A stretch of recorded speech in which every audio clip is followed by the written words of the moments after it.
muchísimas gracias a toda la gente del Morro, especialmente por haberme invitado.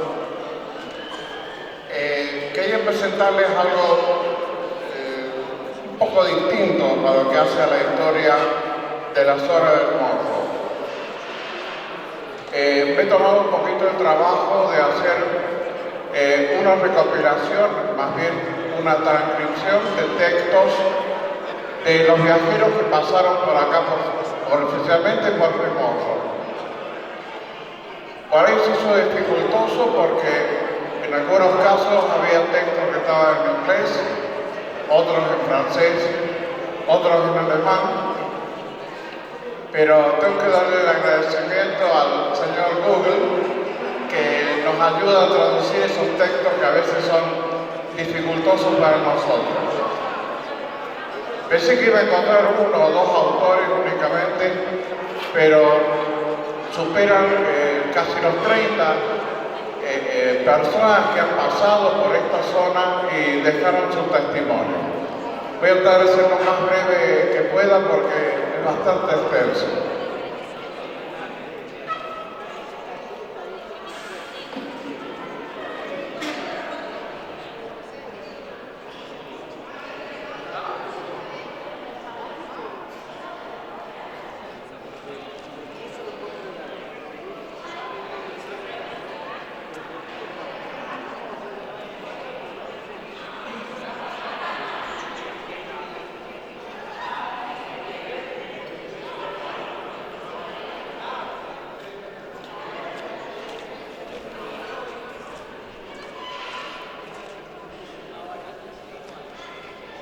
Bueno, ustedes saben que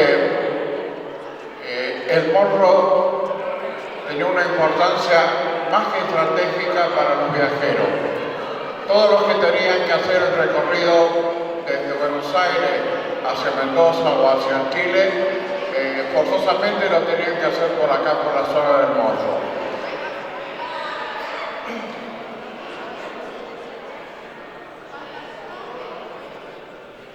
Lo que más me llamó la atención al buscar los autores, que tuvimos muchos autores extranjeros que estuvieron visitando de pasada, fundamentalmente la zona del Morro.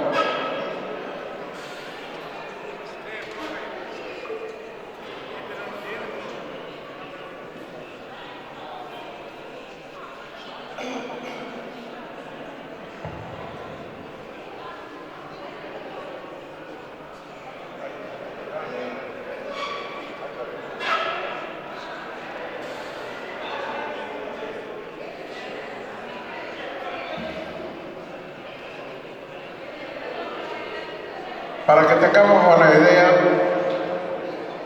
compartiendo un poco con lo que hace mi amigo Norberto Mollo, que somos amantes de la cartografía antigua, nos da muchísima información.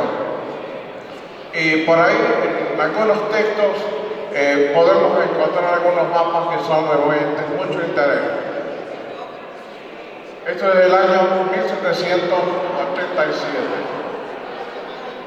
Bueno, los textos que analicé son de todos estos autores. Son 29 viajeros que pasaron por acá por el Morro. Decía, para ellos viajar había dos formas de hacerlo. O en carruaje, a caballo, inclusive algunos que lo hicieron caminando.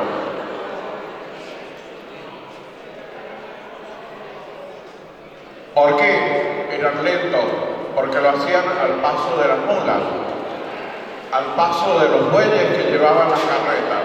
Y generalmente las carretas no lo hacían una sola o dos carretas, eran grandes tropas porque brindaban seguridad si había en caso de algún ataque. El otro inconveniente que tenían los viajeros eran las postas. Eran simplemente a veces algunos ranchos que eran de adobe, tierra pisada, techo de paja, y en algunos comentarios que están de algunos autores decía que les convenía a veces dormir a cielo abierto y no en el interior de las postas que había.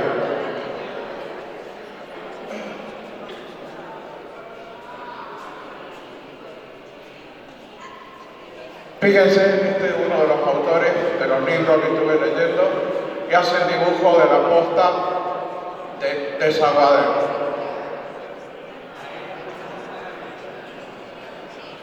El camino era largo. Inclusive muchos viajeros lo hicieron no desde Buenos Aires, sino lo hacían desde el puerto de Rosario.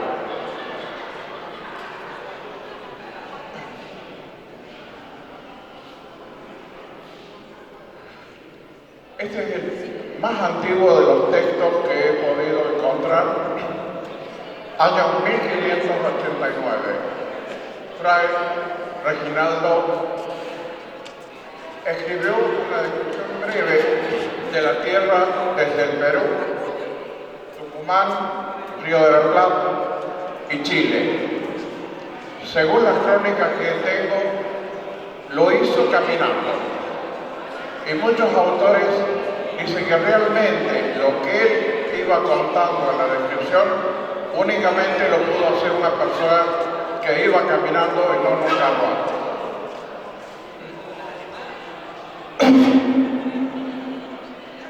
Acá está el libro que dice Descripción Colonial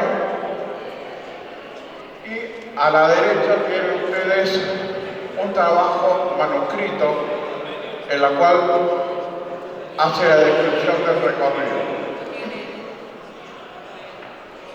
En una parte, el comenta, dice, el camino de Córdoba a Buenos Aires, desde Santa Fe por tierra, era necesario ir armado de armas, alcabuces, y a veces en las dormidas, velarse, o sea, estar despiertos. Las dormidas es cuando descansaban durante la noche, porque a veces salían los indios. Lo que está en pantalla ahí es la copia manuscrita que está en la Biblioteca Nacional de España. Y lo describe un poquito de esta manera. Dice que en la ciudad de Córdoba, al menos cuando yo pasé, no había más sacerdote que un cura y un fraile de San Francisco.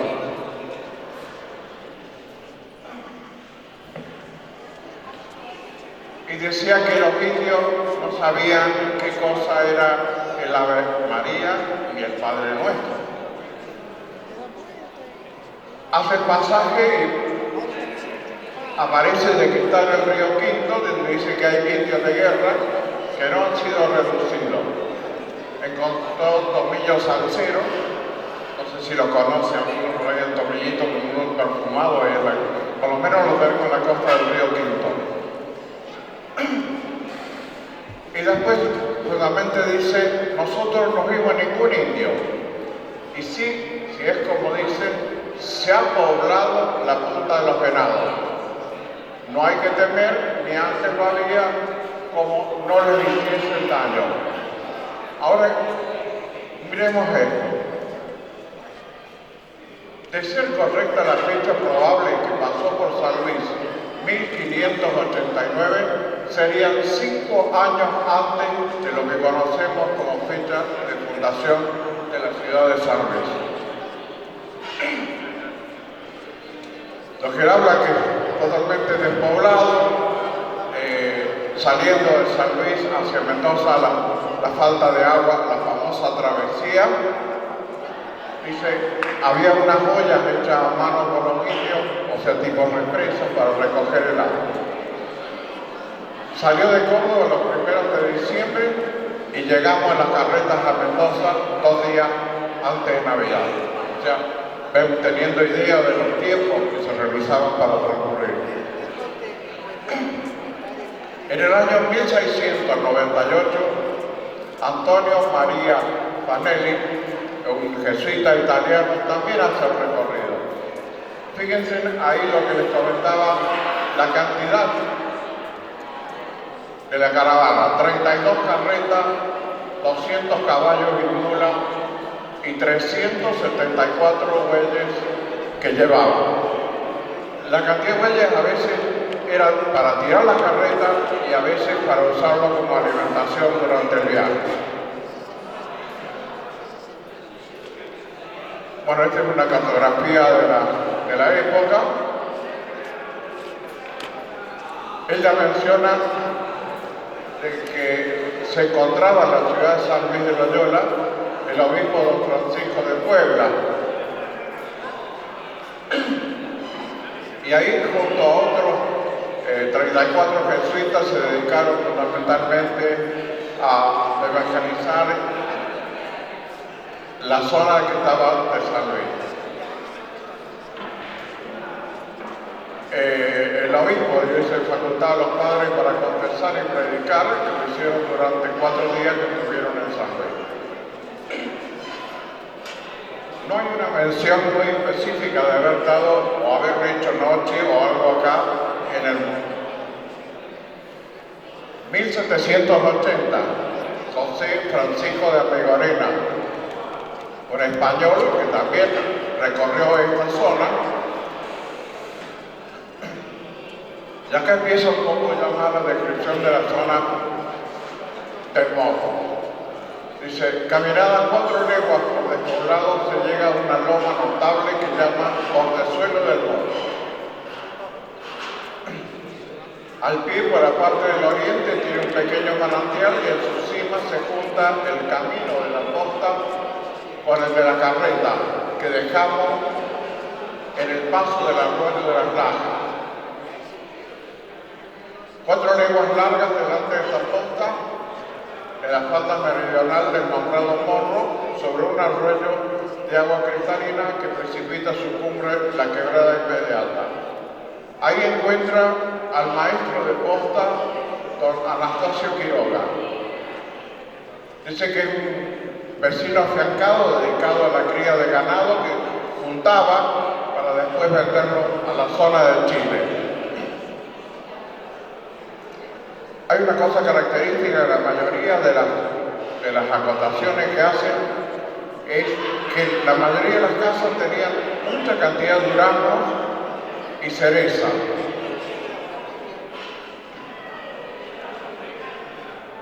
Bueno, hace una descripción de lo que es el Cerro del Morro, pero fíjense, toma algo muy importante que dice las tormentas furiosas en todas las estaciones del año, y también las nevadas del invierno que hacen demorar las juntadas, y cebolladas juntadas a los troperos de carreta que pasan por la región nosotros. Son muchos los ranchos y casas que hay al pie de este cerro, y pasa de 60 hombres de la compañía de milicias del Morro.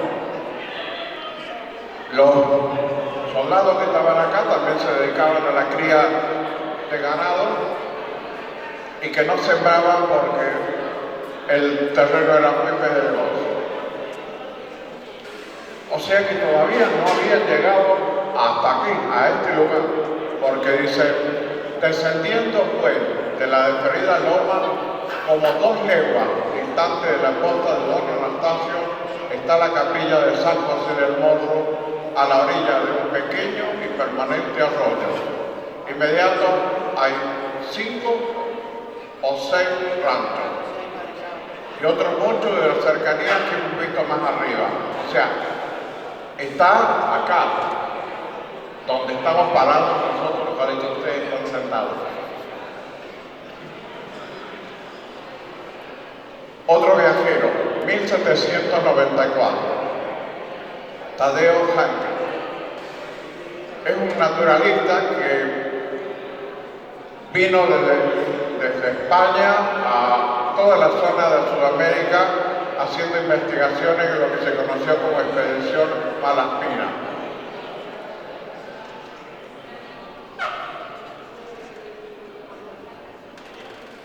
Él, como indico arriba, hizo observaciones en el extremo sur de la Sierra de Córdoba, ascendió al Cerro del Morro y al de la punta de San Luis, donde coleccionó plantas y minerales.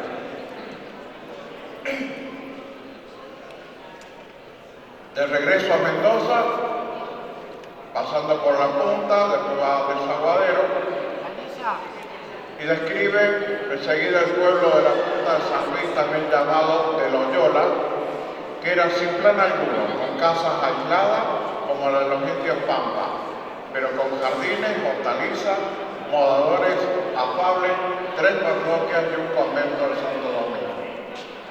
El 6 de abril de 1794 se encontraba en el Morro realizando observaciones que después están consignadas en una publicación.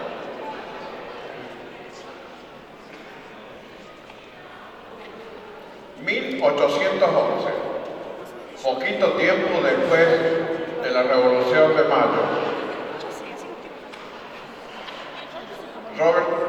Joel Robert Poinsett, norteamericano, vino a esta zona y fíjense cómo lo aclaran.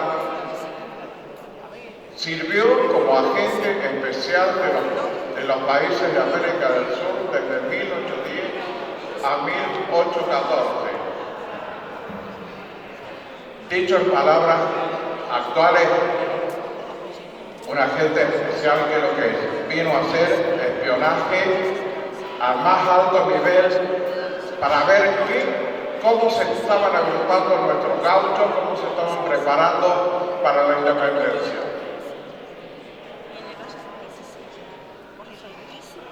Ahí menciona que a 4 días de Fraile Muerto alcanzamos la punta de San Luis. Fíjense en el detalle que remarqué en la descripción, que dice que la ciudad de la punta estaba rodeada por una pared de tapia y se halla en un lamentable estado de abandono. Y al recorrer a pie sus calles que irradian desde una plaza y se cortan en ángulo recto, observen las casas que son bajas, construidas de barro, adobe crudo sin coser, sus recintos cerrados y la apariencia de la ciudad es sumamente triste. Eso se repite en muchas de las publicaciones. También, en 1911, Belén Julián, un francés, pero venía con otras aspiraciones muy parecidas a las del norteamericano. Era un emisario de Napoleón que quería en realidad conquistar el imperio español y que el imperio español pasara a ser una colonia francesa. El viaje lo hace de la punta de San Luis a Córdoba. Hace una descripción de la ciudad también y fíjense en algo muy importante que está remarcado. El comercio es muy brillante gracias a la actividad e industria de las mujeres, pues los hombres son en extremo perezosos y no piensan más que en los caballos y en las remoliendas. Yo de las remoliendas no entendí qué significaba, entonces lo traté de aclarar. Dice que remoliendas es diversión, especialmente la que consiste en ir y venir a caballo y hacerlos girar como un tronco. También junta de personas con el ánimo de jaranear, beber, etc. O sea que la industria de San Luis se debía gracias a las mujeres. 1819, Samuel High. También era un inglés, comerciante viajero que recorrió esta zona, pero fíjense en un detalle importante. Asistió a la batalla de Maipú, conoció al general San Martín y Simón Bolívar, y su libro fue traducido en el año 1831. Ahí menciona, dice, desde el portezuelo al medio. Dice que el camino se hace muy accidentado y al dejar el último lugar, que es el portezuelo, que es un ranchito. Don Manuel era quien lo acompañaba. Nos propuso hacer a caballo el largo recorrido, pesado por el carruaje sería muy lento. Dormimos la noche en el río sangre. También hace una